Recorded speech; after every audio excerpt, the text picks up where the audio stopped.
Good morning, ladies and gentlemen, and welcome to the show. Glad to have you guys here on this Friday the 14th of May, 2021. Thank you for tuning in. Now, we're going to get started right away. We're going to open up the charts right here. We're going to take a look at what's going on. Indian doctors warn against cow dung as COVID-19 cure. And it says here that doctors in India are warning against the practice of using cow dung in the belief that it'll ward off COVID-19, saying there is no scientific evidence. Well, I've seen pictures of people from India. They smear the cow poop all over themselves, over their complete body. You know, they smear it on themselves. You know what? Maybe it does work. It ensures social distancing. I can guarantee you that. Okay, so let's take a look at the price of silver today. $27.34 today. It's up 25 cents on the day. The price of silver. Now, I'm going to tell you what. Silver and gold, you know, they've been under a long regime of price suppression by manipulating the futures contracts and creating more futures contracts than there are the underlying asset. When this breaks free, and it hasn't broken free yet, you know, silver and gold, you know, we're heading into the front side of a hyperinflation. And what this period we're in right now is called, it's called the acceleration phase. And it's unavoidable. The hyperinflation now at this point is pretty much set in stone. If they try to tighten, the Fed tries to tighten, they'll create a very brief period of deflation. But they'll have to relent because everything will completely collapse. So they cannot tighten, they cannot stop inflation unless they start to collapse the economy, and then they'll have to print all the more money to try to pull it back. So we're headed into this. We're headed in very quickly into the acceleration phase. The Fed, it's over 4%. Right now, inflation. It's over 4%. It shocked them. It's way over their 2% target. It's north of 4% right now, and it's climbing fast, really fast, and it's starting to shock them a little bit. I think this shock might at a certain point might trigger them into trying some sort of a to tighten, but it isn't going to last. Tightening isn't going to last, and once that's proven, that'll just make it come quicker. What they should do is embrace the inflation that's coming, use it to their advantage, and then create some sort of a Fed coin or something that they can use as a reset. You know, that's what we got coming anyway. So prepare for it, guys. Hyperinflation's on its way, probably about a year from now, when we start to really get into the hyperinflation, you know. But up until that point, we're going to see inflation like we've never saw inflation before. And what's going to happen is people are going to get more and more into spending money. Their thinking is going to change. As this progresses, people are going to think, hey, you know, I better buy this today because the price is going to be higher. Why am I saving money in a hyperinflation? Am I crazy? They're going to think. And they're going to start to spend. And as they see their friends and neighbors all spending, they're going to spend, and there's going to be a loss of the goods and inventories, and it's going to start to be out of everything. You know? It's going to start to be shortages on everything. And if you see something for sale, and it's still at the old price, it's smart to grab it before somebody else does. And then you come in a week later, and they bring in a new inventory, and it's 30, 40, 50% higher. If you need it, you know, now is the time, guys. If there's something you need, you know, really need, and you've been putting off buying, well, now's the time. Because in a few months from now, you're going to pay half again more in just a few more months. You know? Do you want to pay more? Do you want to see the price of something that you've been waiting to buy, you know? And in 4 months from now, do you want to see them selling used for what you could buy them for right now new? That's what's going to happen. And this is going to trigger everybody into spending the money as fast as they get it. The velocity of money is going to really pick up now. And you know, it's made a double bottom. It's ready to blast off to the moon. The velocity of money as we move into this period, you know. And what happens at the end of this period of hyperinflation? Well, they do have to do some sort of a reset, but they're going to continue using this fiat currency until it's practically worthless before they finally do a reset. And the reset needs to be some sort of hard money. You know, let's take a look at gold here. You know, I see a solution. Gold's $18.37 today. It's up $11. This is nothing compared to what's going to go up. I see a solution, you know, to all this. And to beat the cryptocurrencies at their own game is the governments are going to have to start to go crypto.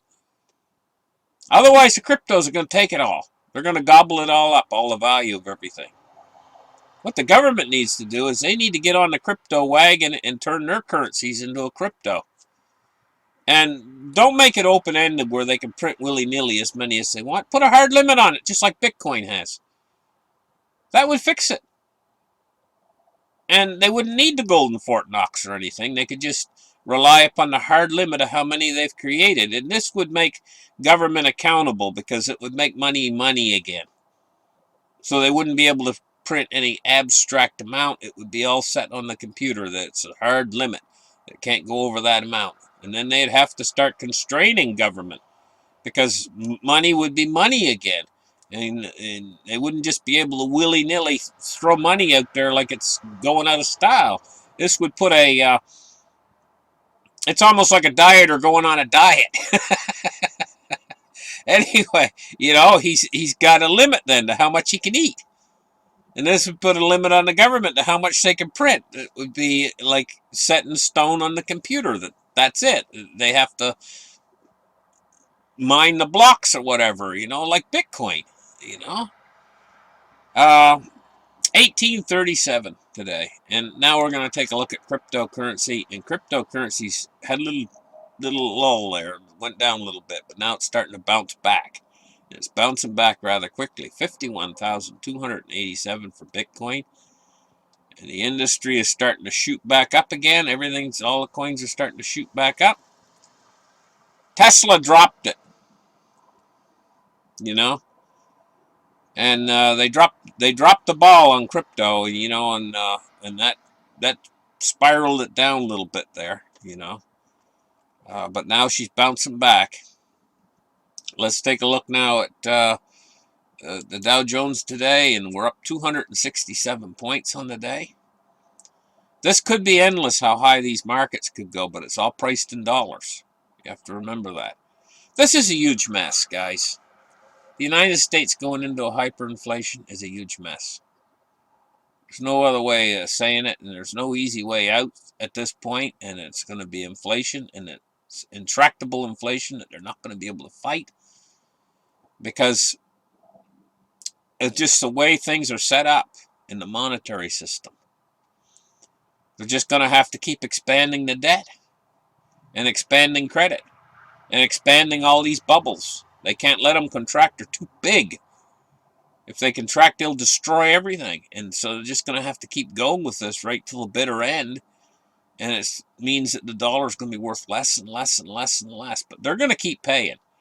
They're not going to cut off your Social Security, you know, in the form of because that's what to deflate the economy would do. Right? They're going to have to keep inflating. Okay, let's move on and take a look at crude oil today. $64.87 for crude oil. It's up $1.05.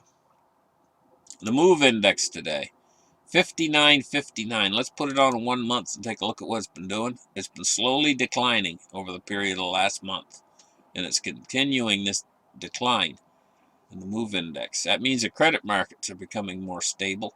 That's because there's all that money flowing into them. You know, bonds and rates today. We're looking at dropping yields on the long end.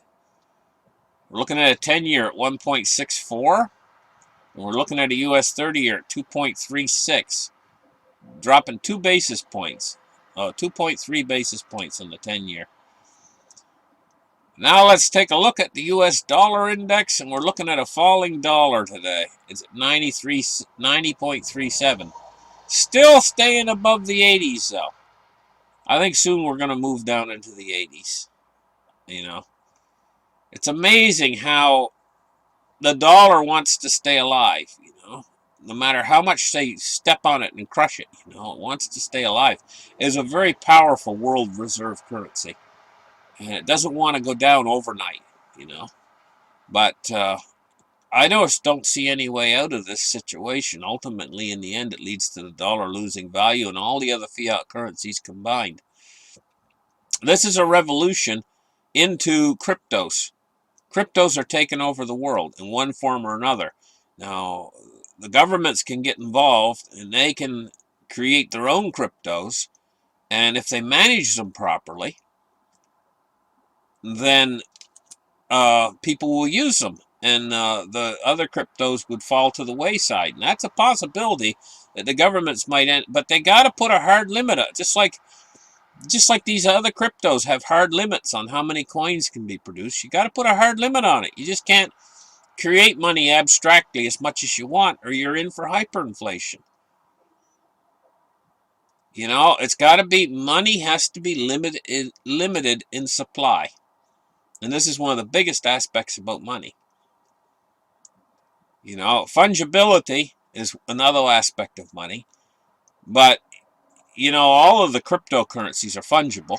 Fungible just meaning that you can use them as a means of exchange, because one unit of the currency is equal to any other unit of the currency. So in other words, one Bitcoin is the same as any other Bitcoin.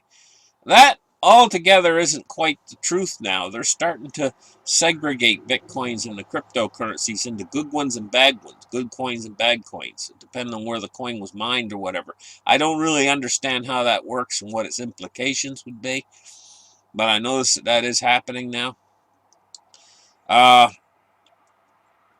But that would take away from its fungibility if that were to happen. You know, if in other words, if you had a coin that's in your wallet and